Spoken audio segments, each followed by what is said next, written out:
ভারত কেন বাংলাদেশের সঙ্গে বর্ডারে ফেন্সিং করতে চায় এবং কেন বাংলাদেশ এর বিরোধিতা করছে, চলুন ম্যাপের সাহায্যে দেখা যাক। ভারত ও বাংলাদেশের মোট আন্তর্জাতিক সীমান্ত প্রায় 4096 কিলোমিটার। এর মধ্যে সবচেয়ে বড় অংশ পশ্চিমবঙ্গের সঙ্গে প্রায় 2216 কিলোমিটার। এরপর Tripura 856 kilometre, Meghalaya 443 kilometre, Mizoram 318 kilometre এবং আসামের সঙ্গে 263 কিলোমিটার সীমান্ত রয়েছে।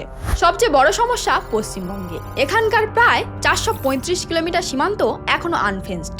এর মধ্যে রয়েছে নদী ও জঙ্গল এলাকা, যেমন সুন্দরবন, যেখানে ফেন্সিং করা সম্ভব না, কিন্তু প্রায় 286 কিলোমিটার খোলা এলাকায় জমি অধিগ্রহণ ও ভোট ব্যাংক পলিটিক্সের কারণে কাজ আটকে রয়েছে।